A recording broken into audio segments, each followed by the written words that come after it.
quick episode recap. In the Sky Garden, somewhere above a desert, Touya and his harem are now searching for another ruin of Babylon. Rin excitedly shares the story of ruins that used to be visible long ago, but became swallowed by the desert over the passage of time. Touya, however, seems very disinterested in the story, offending Rin with his attitude, and she proceeds to threaten him subtly with naughty underwear. Rin hopes to find the Library of Babylon to learn more about the ancient civilization, and Touya is also interested in knowing how such a strong civilization got wiped out by the phrase. He feels it's better to be safe than sorry in case they would need to rely on the power of Babylon in the future. They then discover a phrase chasing after a group of people in the desert, and Touya prepares to help. The phrase launches an attack on the people, but it gets diverted by Elise. She leads them to a safer location, and Touya's party begins their attack. Rin's attack is useless like in the previous episode, but at least her sword didn't break like before. They dodge its ray attack, but Touya doesn't feel confident facing it anymore. Just as he wonders what to do, Ende appears next to him. He sensed the phrase attacking and came after it, but he didn't expect to run into Touya. Touya is surprised he knows about the phrase, but Ende shares more knowledge, elaborating that what has appeared is a standard phrase, and he assumes that the world barrier is at its limit. Ende takes the initiative to get rid of the phrase, and easily destroys it with a simple stomp of his feet. A shocked Touya questions what he did, and he casually replies he merely resonated his magic to its natural frequency, causing it to break apart. Touya asks for clarification on the world barrier, and he explains it's a net that filters out foreign things from the world, but it's slowly wearing down.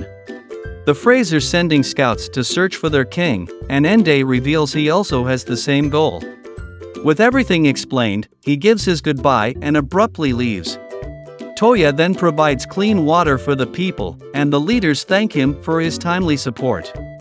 She introduces herself as Rebecca, an adventurer. She and her party were helping the group of girls flee their country, as they are slaves whose master recently died. They are all wearing enslavement collars, which can only be removed by the one that put it on, but with the master dead, they would forever be forced to follow anyone's demands. Attempting to remove it will inflict pain that could lead to death, so with that in mind, the party wanted to help them, hoping to find a way to remove the collar. Touya casually states he can help. He uses the apport spell that snatches the collar into his hands. A quick montage of him taking off collars. Next, the party would still need to take them to another nation for them to settle, and Yumina suggests they bring them over to Belfast. She introduces herself and offers to take the girls in, and everyone kneels to ask for her permission. Touya casually teleports them over to his manor. Back in the garden, he plans to continue looking for the ruins, but Rin wants clarification on who Ende is. Touya met him while out to buy everyone's rings, where Ende struggled to buy some food because they didn't accept his currency. Touya offered to pay for it, and showed him over to the Adventure Guild so that Ende could earn money for himself. He shows his harem the currency, and Seska shows recognition of it. She explains it was currency used in the ancient civilization over 5,000 years ago.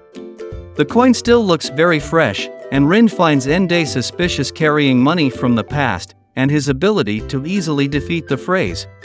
The girls also seem confused about what the phrase are, and Touya admits he's received a message from Professor Regina, the creator of Babylon. She used a device to look into the future and predicted the world's end at the hands of the phrase. Rin gets frustrated Touya hid such important information, and seeing how the phrase are never mentioned in books but are starting to appear again, something seems strange. He asks Seska if mankind fought the phrase 5,000 years ago, and she explains that battles were fought, and the professor even developed key weapons to push them back.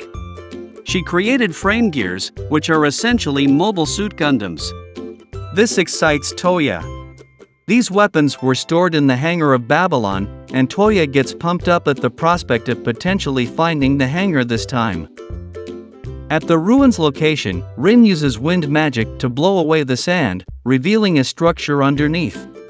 Touya attempts to look for an entrance, but the wall sucks him in. His magic won't work inside, and he tells his familiars to tell everyone to wait patiently while he looks around. He activates the teleportation circle inside to venture deeper, but he gets blocked by someone. She welcomes him to the workshop of Babylon and introduces herself as High Rosetta, the gynoid in charge of the area. All entry is forbidden except to the compatible one, and Touya explains Seska has deemed him compatible. This makes the process easier as she gives him a test to determine if he is truly qualified. She wants him to correctly guess the color of her underwear without him moving. The time limit is 5 minutes, and he only has one guess. Anything is fine so long as he doesn't move from his spot, so he doesn't mind playing dirty. He tries to use flame magic to burn her dress to the ground, but her clothes are immune to fire.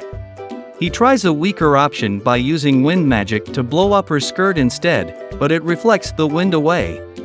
Touya laments its uselessly high specs, but he's determined to see her panties.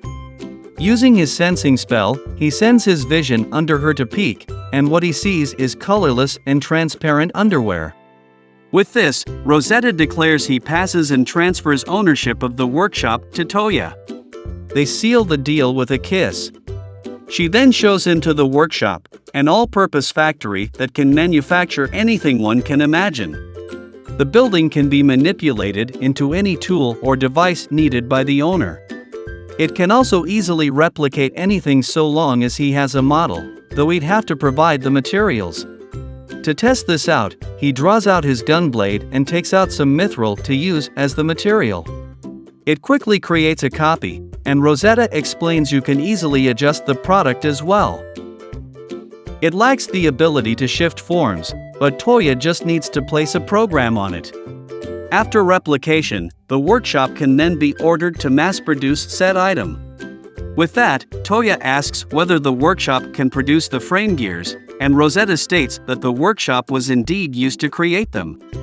However, at most, the workshop can only make the equipment as it doesn't have the blueprints to produce everything.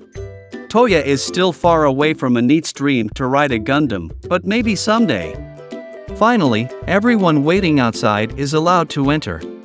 Rin is sad the ruins isn't the library, but Rosetta explains the workshop is far more useful than the garden, which serves no purpose by itself.